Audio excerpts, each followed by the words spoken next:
Good afternoon, everybody, and welcome to the first meeting of the Divorce Support Club for 2023. We are a small club that I run just for Ian Walker Family Law clients with Lauren Preedy today. We aim to be friendly, informative, and also an informal space for you to get information and guidance and perhaps ask questions in a safe environment. So I think the first thing to do is I will ask Lauren to introduce herself in case any of you watching have not met her before, and then I will introduce myself afterwards, if that's okay, Lauren. Thank you, Claire. Happy New Year to everybody. And as Claire said, we run this on a monthly basis, and it's either live for you to join us anonymously and raise questions beforehand and during it. And we record this, so there should be plenty of you, I'm sure, accessing this at times to suit you.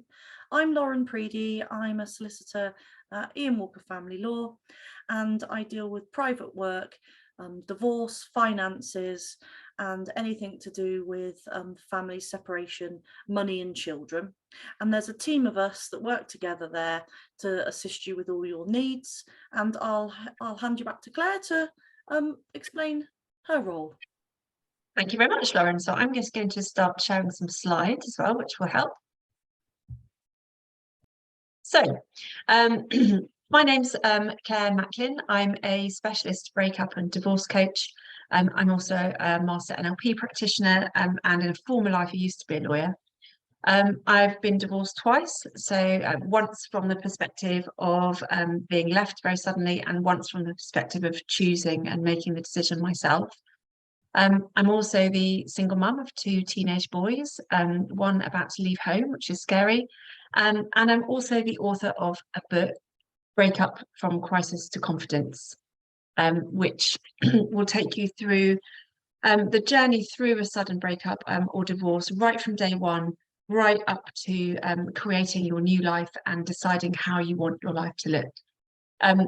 My book is currently still in my old name. Post my second divorce, I've changed my name back to my maiden name. Edition 2 is in the pipeline, so watch this space for that one. So the DSC, what are our aims? So as the DSC, we aim to help you to do these 7 things. I call them the 7 C's towards a dignified, confident divorce. We aim to help you concentrate on you, to reconnect with yourself and focus on you rather than on your ex, because that's where your power lies. We focus on giving you strategies to become calm and to get clarity around the things that perhaps scare you or that you're worried about. We aim to help you focus on what you can control rather than what you can't, so controlling the controllables. We aim to help you see options and choices so that you can make really empowered decisions. We hope to help you communicate more effectively, and ultimately we would like to think that we help you create a new and vibrant future. And that is what we're going to really concentrate on today, starting to take steps to plan for your future post-divorce. So when I was thinking about presenting this particular topic, I went back through some of the notes that I had made from the conversations I have with my clients when I first speak to them. And these were some of the things that they have said to me to describe how they feel when they're first starting out on this journey. They have spinning thoughts and worries. They feel perhaps like it's leaping off a cliff with nothing below. They're not sure what the future looks like and can't imagine a future or see that far ahead. Sometimes part of them is excited and the other part is really terrified and can't bear the thought of looking forwards. Sometimes people say to me that they don't know who they are anymore, that they feel rudderless, or they feel very anxious and emotionally battered, and everything is very uncertain. And as humans, we have a need for certainty. We have a need for variety and risk, but we also have a need for certainty. When you're going through a separation or divorce, often those two needs, the need for risk and the need for certainty, get really out of balance. Too much uncertainty, too much risk, and not enough certainty.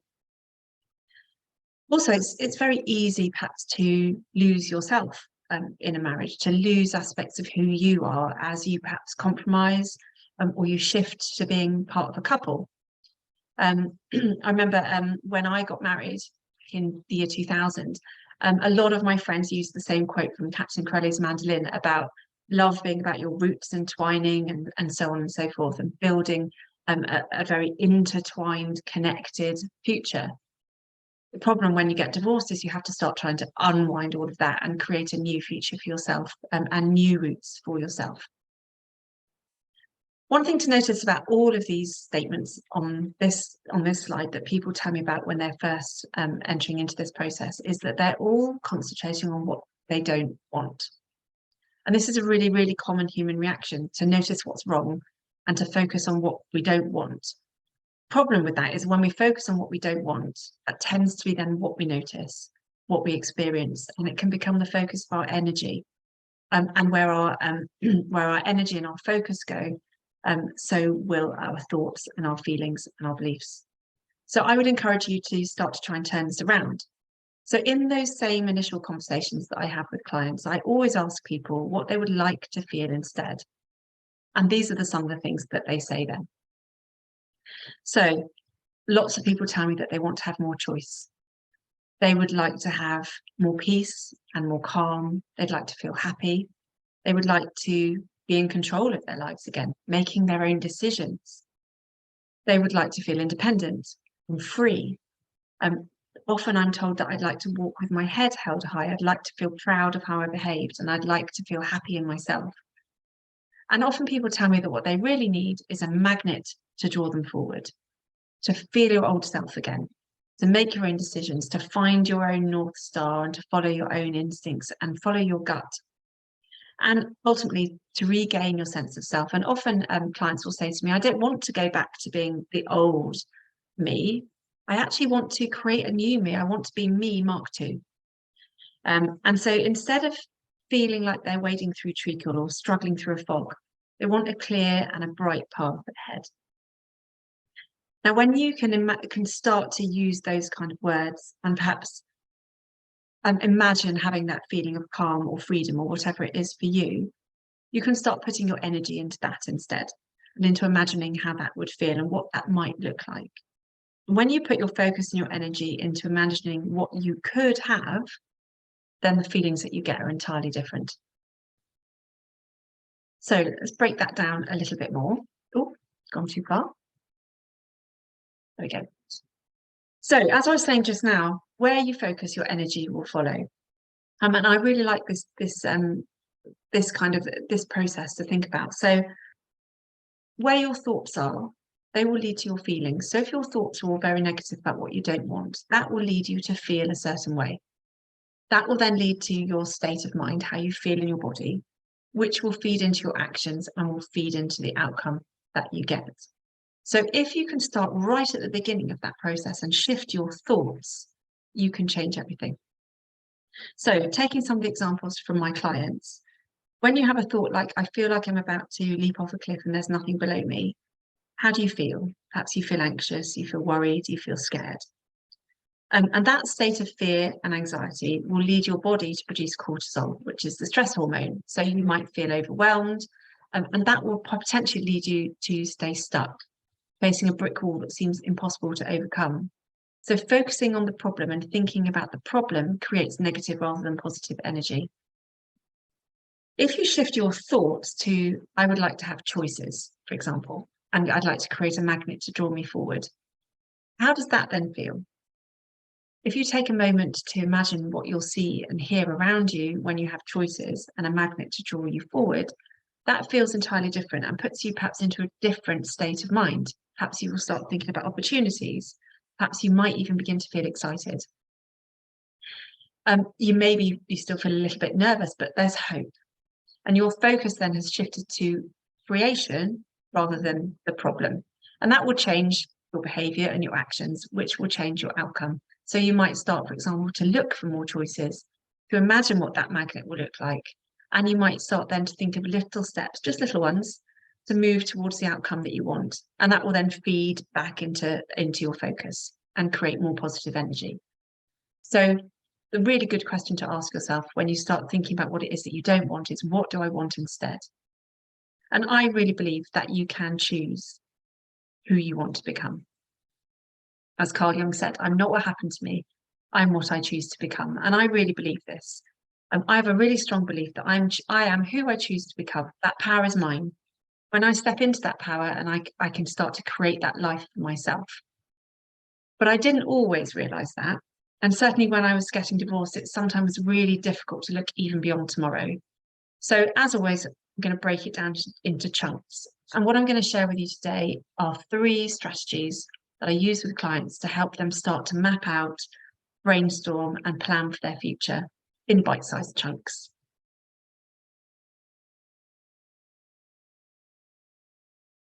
Oh, it's gone too far again. There we go. So the first thing is to start to know what really matters to you, to understand your core values. So your core values are the things that really matter to you, the principles that you want to build your life around, and they affect how you live, how you work, how you feel, and how you behave. They are what motivates you, and they influence all your choices and decisions. And when something you value is threatened, you notice it, and you might feel anxious or awkward or perhaps angry. And these core values are going to be different for everybody. My top 3, for example, are freedom and exploration and integrity. And these are really shown in my everyday life. So for example, I love the freedom of being able to regulate my own day as a self-employed businesswoman. I also struggle with somebody else telling me what to do. I love traveling and exploring new places and trying new foods and having new experiences, meeting new people and finding out about them. And that's the kind of freedom and exploration part for me. And the third value of integrity means that I can feel really awkward doing something that doesn't sit right with me, that doesn't sit well with my moral compass. So owning a business that coaches people to navigate divorce with dignity and strength, which is something I really believe in, sits really, really well within my value system. So I'm free to work in my own way. The wish to explore keeps me motivated, and I have a huge sense of pride in all my amazing clients who go on and do wonderful things and realize their dreams too. So how do you find out what your values are? Well, you could go and look up a list online. There are such things, and you could really read through them and see what resonates with you. I prefer to do something a little bit more personalized. So how do I know my core values? So this is an exercise that you can, if you're watching this on playback, spend some time, press pause, answer the questions as you go through. So first of all, just brainstorm what's important to you. What pops up? What's important to me in life? And all sorts of words will probably come to you. And then what I'd like you to do is remember a time when you felt totally happy, first of all. And you can close your eyes to do this and see the scene in your mind's eye. So when you were feeling totally happy, what did you see and hear and feel? Who was there? What were you doing? And here's the real crunch question. What did that give you or enable you to be? And you can keep asking that question. So, for example, a client of mine said that her happy memory was when she was on the beach and she was with her family and her dog on a hot day. The children were playing, the water was calm, she could hear their laughter, there wasn't any wind. And the memory gave her a feeling of kind of easy calm, which was peaceful and relaxed.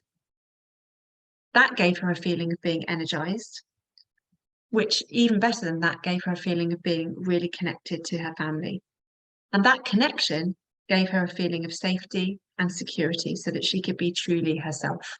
And that's where her value lie. It was in feeling really connected to herself. Once you've done that with a memory where you were really happy, go through that whole process again with a memory where you felt really fulfilled. And then again with a memory where you felt proud, and again with a memory where you felt really satisfied. And just jot down all the kinds of words that come up.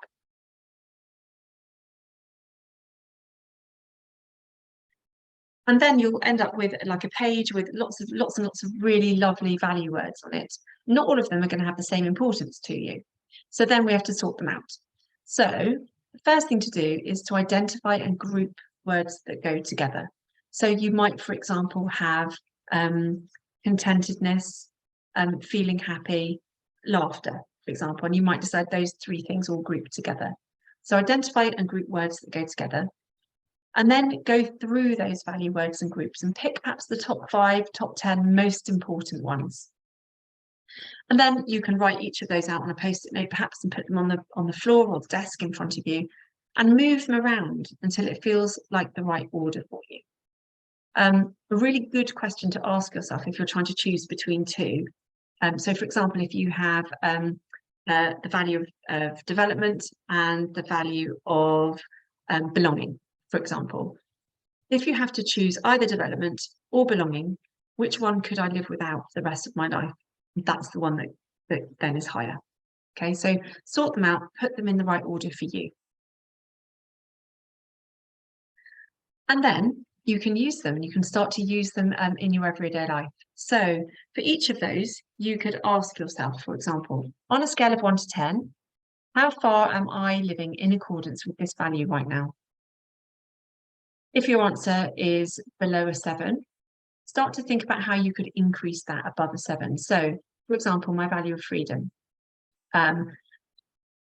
This led into my decision to get divorced for the second time, my choice in that, because I was beginning to feel like I was trapped. So I felt that my freedom was down to maybe about a 4 or 5. And actually going through my second divorce has enabled me to feel that my freedom now is, I would say, probably a 9 or a 10. I can really choose what I want to do, when I want to do it, with whom I want to do it, and so on. Another really good question would be, would I like to increase or decrease the presence of this value in my life? And if so, how can I go about doing that? What small changes can I make to achieve that? Other things that you could do with your values is you could write them out, you could stick them up where you can see them. You could create a little list of them and keep it in your wallet. I know someone that's done that, got a little, just a little card like this sort of size, and they've laminated it and they keep it in their wallet, and they get it out whenever they need to make a decision, or whenever something upsets them, they can look at it and think, which of my values is this challenging? You could share them with your family and friends. And I had another client who created a vision board around her values. So she took her top 10 values and she found pictures, words that illustrated them, and she made them into a kind of collage, which she now has framed and on her kitchen wall. So it reminds her of her values every day. So that's a real whistle-stop tour through values. When I do this with clients, it usually takes maybe an hour and a half or so, a couple of hours to do this through, and then to talk about how they're envisaging those in their life and how they're using them in their life right now. But you can do a lot of this work on your own at home. If anybody would like to book in a session to do this, I'm more than happy to do that. I love this kind of work. So that's the first strategy. Work out what's important to you and what your values are. And there's my vision board. I've forgotten I'd put this in. So my vision board around my values is here. So you can see it's got adventure, explore, discover, happiness and time to grow, and all of those kinds of things in there. So it really represents what I want my life to look and feel like. So the second strategy that I use a lot with clients is the wheel of life. The aim of this is to take a snapshot of where you are right now, and then identify areas that you would like to change, and then to plan some steps that you could do to do that. So all you need to do is, on a piece of paper, draw a circle, split it into 10 segments, and then add on 10 segments of things that are important to you. These ones are ones that commonly come up: family, friends, fun and leisure, home, personal growth, career, relationship, finances, community, health. You might want to choose other ones. You can put on anything you want into your segments, but they need to just be things that are important to you in your life. So then what you need to do is give them a mark out of 10 for where they are right now. And that might end up looking something like this. So this is maybe an 8 out of 10, this is maybe a 6, a 5, and so on. And you draw a line round so that eventually you get what looks like a wheel. So once you've done that, look at your wheel and think, how do I feel looking at this wheel? How smooth? If this was a wheel on a cart, how smooth would my ride be? You can see that in this example, the ride might be a little bit bumpy. Is there anything on there that surprises you? And then the next thing to do is to mark on there in a different colour pen how you would like each segment to look and feel in, say, 6 months or a year's time. And that might look something like this. So have a look at that again. Think about If this was a cart on a wheel, would that ride be smoother? Would it be much more comfortable? Is there anything on there that surprises me, for example? Notice that they don't always have to go up, they can go down as well. So that's, this person obviously has thought, do you know what, I'm doing a lot of volunteering and I need to take a break. So I'm going to dial that one back a little bit, for example. The next thing to do then is to choose some of these segments, 2 or 3 of them that you'd like to improve, perhaps the ones with the biggest gaps. So this one might be personal growth, perhaps relationship. And ask yourself, what 3 steps could I take right now to start to change that score to where I'd like it to be? Remembering to focus on the outcome rather than the problem. So these steps don't need to be big. So for example, I was working with a client just this morning. So one of my clients this morning was talking about how she would like to become fitter. So this was in her health section up here. She'd like to become fitter. She wanted to lose a little bit of weight. And we talked about how she then wanted to feel, what kind of clothes she wanted to be able to wear, and so on. And she decided that the 3 steps that she could take right now to start to move towards that was, number 1, identify 1 class at her gym that she could go to each week and keep that space sacrosanct. So make sure that she went to that same class every week. Number 2, she has a friend who's just joined the same gym, so they could work together and perhaps go to the gym together another time a week.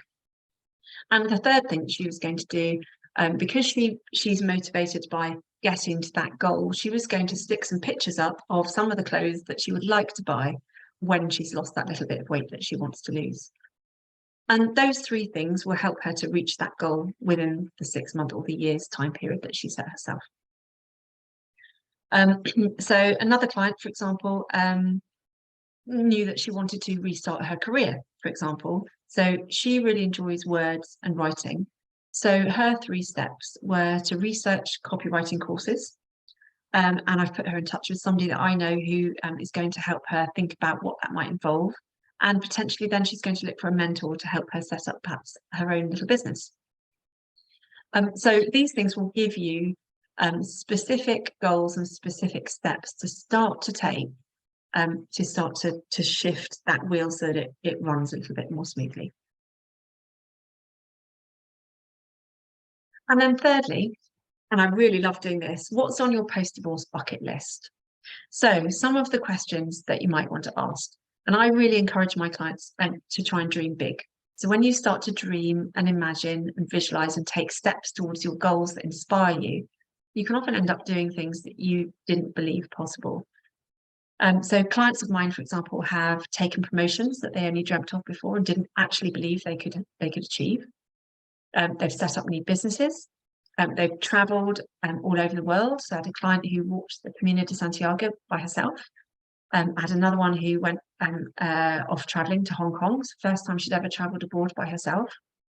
And I had a client who bought a holiday home in Cornwall as an investment as well. So the world is your oyster. So these are some of the questions that you might like to ask yourself. Is there anywhere that you've always wanted to go? Is there anything that you always wanted to do but your ex didn't? So again, I was talking to another client this morning who was saying that he always used to enjoy mountaineering and climbing and so on, but his ex-wife really didn't like those things and he also stopped doing them. So he's now putting himself back in that scene. He's found himself a group where it's a group of men where they go and they get together and they pick a mountain in Wales and they climb it. So anything you want to do but your ex didn't, who could you reconnect with? So are there old friends that you've lost touch with that you would like to reconnect with? And what did your old self love to do? Was there something that you always loved and that you've forgotten about or you've stopped doing and you'd like to restart? Is there anything, as I said, you used to do that you've stopped doing? And are there any new hobbies that you'd like to explore? So after my first divorce, for example, I decided that I wanted to learn to dance. This was something I couldn't really do before. My husband wasn't really interested in that sort of stuff. And I decided I was just going to go on my own.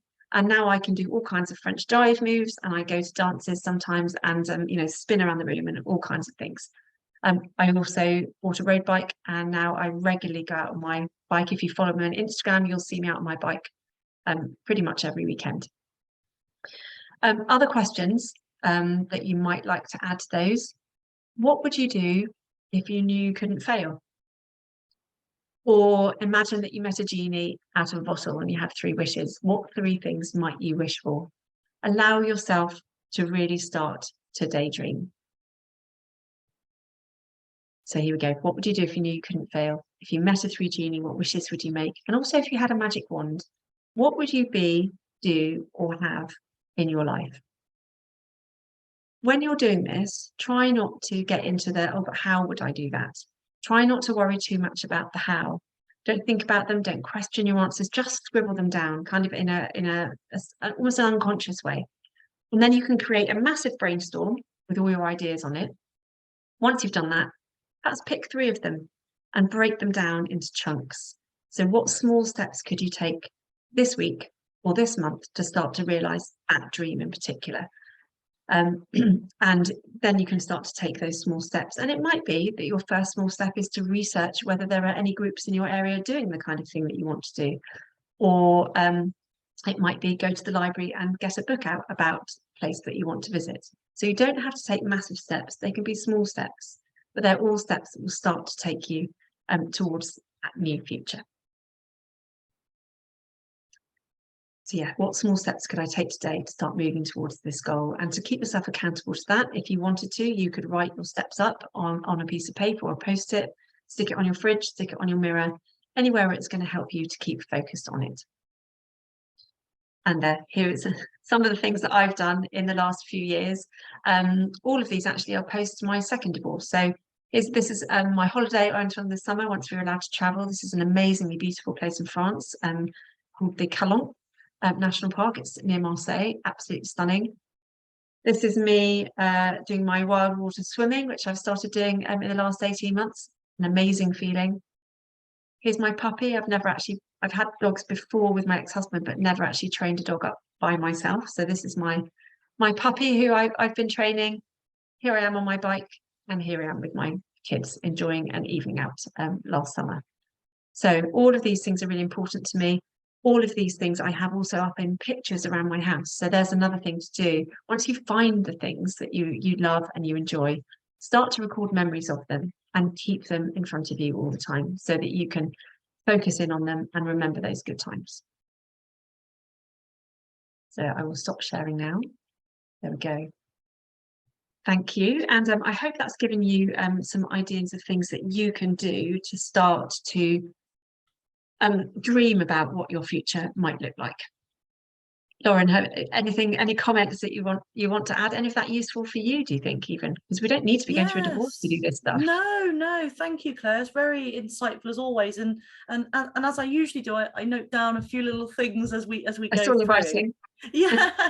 and I think that it's really important when you're embarking on the beginning of a separation or thinking about your next steps in what you want to do, or you're in the middle of a divorce, whether it's amicable or acrimonious.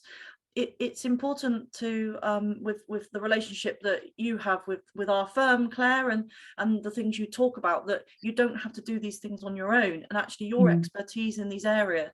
I think today's session in particular goes to show that and I'll share some of my comments with you, that things that are difficult to do on your own, and people mustn't be afraid to reach out for help. And I think sometimes I see clients that feel that they have to be insular to themselves, and that they don't know where to start on the help they need, or they kind of feel that they've got this armor up. But I would be really encouraging my clients and potential clients to really think about talking about it, and to have a look at the work that you do, Claire, because I think it's really helpful in conjunction with obviously the legal things. So yes, just a few thoughts of mine on that kind of same theme of it being difficult to access, is that the whole issue of the core values is that obviously we've been doing these sessions for a while, and I understand and have learned from you things about how you think about yourself and how you think about moving forward in your life and making those changes. But when I first started thinking about it, I still find it a little difficult now to kind of put into words what I might be feeling. And I think probably a lot of people would probably feel the same, which and especially I found it really interesting, the wheel of life, and where the lines move and the gaps between the lines. Yeah.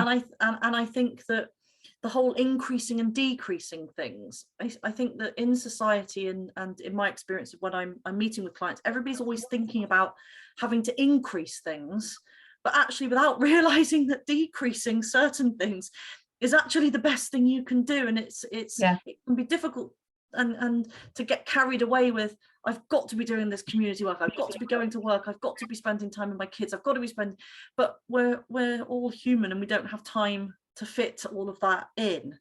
That's where I think what you're describing there is where we have those thoughts like, I should be doing this, I ought to be doing that, and we have this sense of duty perhaps that we should.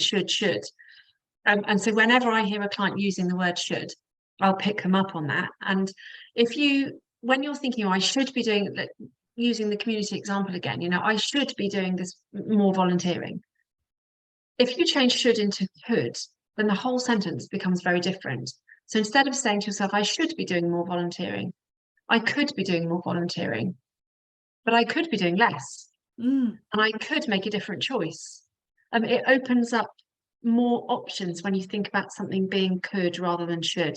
And should is often something that comes from a belief that perhaps somebody else's belief, the belief that somebody else has instilled in us. You know, often they come from childhood. No, you should be doing this. Well, who said it should?